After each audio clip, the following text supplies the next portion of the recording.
Então vamos lá para o terceiro e último exercício.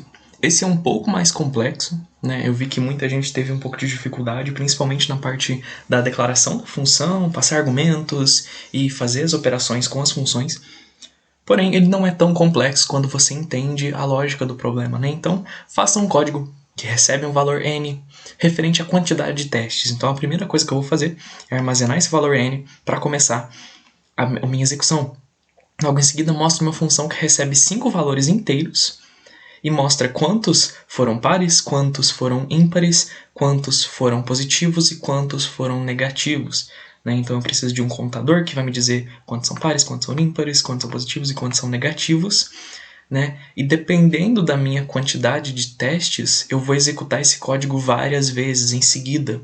Uma coisa que o pessoal teve dificuldade também é para receber todas as execuções de entrada, Então, se eu disser aqui 3, por exemplo, é para receber os 3 valores e depois sair com 3 resultados?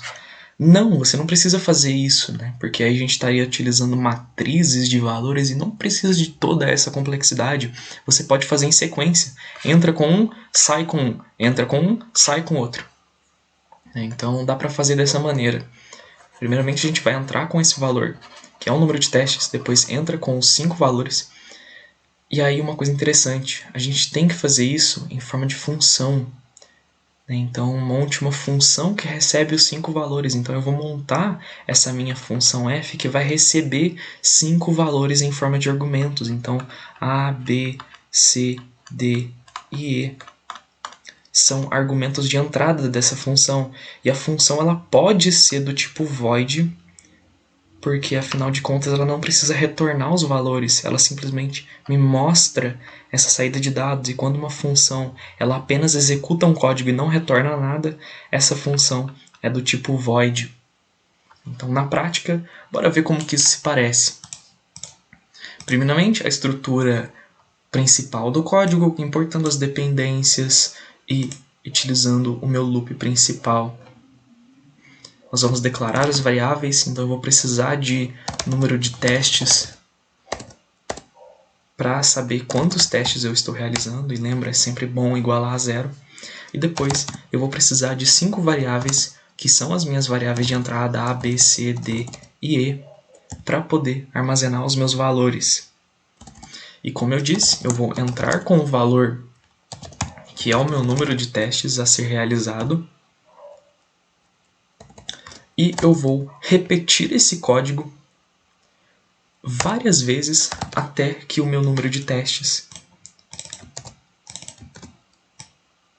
seja concluído, Então, se eu digitei aqui 5, ele vai navegar de 0 a 5, realizando 5 testes diferentes. E qual que é a minha lógica? Eu primeiro recebo os 5 valores, então A, depois B,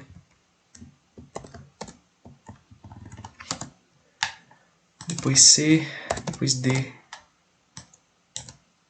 depois E, todos em sequência, O meu CIM me permite fazer isso. E então eu vou passar para uma função todos esses argumentos para realizar a lógica. Só que aí que tá, funções não podem ser declaradas dentro do meu int main. Ele por conta própria é uma função e o C++ não permite funções dentro de funções. Então eu vou declarar essa função do tipo void fora do meu int main. Eu dou um nome para ela, então eu vou dar um nome, sei lá, a gente está fazendo a questão 3 mesmo, então questão 3. E eu declaro todas as minhas variáveis de entrada. Então vai ser aqui meu int, eu vou passar nomes diferentes para vocês entenderem que os valores são copiados. Então f, g, h, i e j. E todos têm que ter o seu próprio tipo. Eu não posso simplesmente passar o nome delas, eu preciso dizer qual tipo de variável que está entrando. E aqui dentro, uma coisa que eu disse para vocês na aula, e eu vi que muita gente tentou utilizar de diferentes formas, é a utilização de vetores. E muita gente fez vetores aqui fora para poder armazenar esses valores. tá certo, você pode fazer sim, mas o que eu realmente quis dizer com a utilização de vetores, né, é dentro da função para você poder navegar por uma lista de valores e ir verificando se eles são pares ou ímpares, positivos ou negativos. Então eu vou declarar aqui dentro um vetor do tipo inteiro, né? Então eu passo o nome e a quantidade de células que eu preciso dentro desse vetor.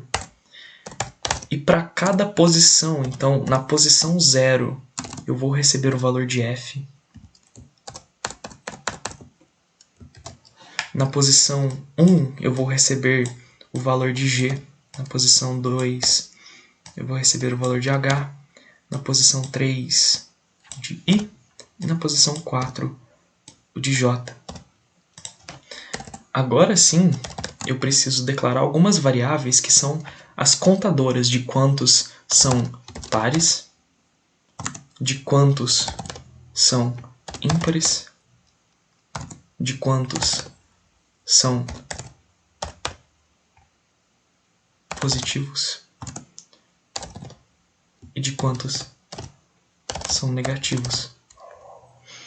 Só que aí uma coisa interessante, eu sempre falo isso, sempre igual a zero, para poder ter certeza que a sua variável vai estar limpa. E por que eu preciso fazer isso? Porque eu não vou entrar com valores nos contadores. Eu vou simplesmente acrescentar valores. Então, se eu não começar a partir do zero e ele tiver com lixo na memória, ele vai começar a partir de um número aleatório. Muita gente teve problema com isso. Então, sempre limpe as suas variáveis. Agora sim, eu posso fazer uso desses vetores, né? Então eu vou criar uma estrutura for de repetição que vai de 0 até 5, já que eu tenho apenas 5 argumentos de entrada. E para cada um deles, eu vou perguntar se esse valor dentro desse meu vetor, na posição i, ou no caso, eu vou utilizar um outro valor aqui para o contador, já que eu já tenho uma variável do tipo i declarada e eu não quero criar confusão dentro desse meu código, então eu utilizo x. Né? Se o meu vetor na posição x, ou seja, nessa posição aqui, seja lá para qualquer uma dessas variáveis, for resto de divisão por 2 for igual a 0, ele vai ser um par, porque todo número cujo resto de divisão por 2 é igual a 0 é um número par. Então, o meu contador de números par, eu acrescento 1 nele. E caso isso não for verdade, caso o resto de divisão não for 0, eu tenho certeza que esse número vai ser ímpar. Então, eu simplesmente digo else conte ímpar mais. E a mesma coisa pode ser feita para verificar se esse número é positivo e negativo. Né? Então, se o meu vetor na posição x for maior do que 0 ou igual a 0, já que 0 é um número positivo, eu vou dizer que o meu conte positivo mais, afinal eu estou acrescentando 1 aos números positivos, e caso contrário eu tenho certeza que esse número é negativo, então eu simplesmente digo conte negativos mais. Né? E por fim, eu preciso de uma saída de dados, então fora da minha estrutura de repetição, eu só preciso mostrar isso uma vez. Eu vou sair com esses dados, né? Então a minha saída de dados vai ser algo assim. Eu vou dizer a quantidade de números pares e passo a variável quantipar, a minha quantidade de números ímpares e passo a quantidade ímpar, e assim por diante para todas as execuções. Então, de novo, só revisando, eu entro com o número de testes e eu repito as entradas para cada um dos testes e eu chamo a minha função. Eu não posso esquecer de chamá-la. Não adianta nada declarar uma função se eu não chamar. E eu passo esses meus valores. Então, para f é o a, para g é o b, c, d, i, e. Então, com isso, eu tenho todos os argumentos de entrada e é uma função do tipo void, então eu não preciso receber nenhum valor dela, eu simplesmente chamo a função e executo o que está aqui dentro. E da maneira que está aqui, deve funcionar. Então, só para executar o meu código e passar primeiro o número de testes que eu quero. Então, no caso, pode ser 2. E só para ter certeza, bora utilizar os mesmos valores do meu documento, né, do meu relatório. Então, menos 2, 1, 33, 14 e 111. E com isso ele me deve devolver 2 pares, 3 ímpares, 4 positivos e 1 negativo. 2 pares, 3 ímpares, 4 positivos e 1 negativo. Tá corretíssimo. E, de novo, menos 13, 72, 90 e menos 1. Menos 13, 72, 90, menos 1 e 0. São 3 pares, 2 ímpares, 3 pares positivos e 2 negativos. E tá aqui o resultado corretíssimo. É isso aí, pessoal. Isso foi a correção de todos os 3 exercícios. Eu vou liberar para vocês os 3 códigos comentados ao fim desses 3 vídeos. Então vocês podem comparar com o de vocês e ver o que vocês poderiam ter mudado para otimizar ou como vocês poderiam ter feito para ter feito certo.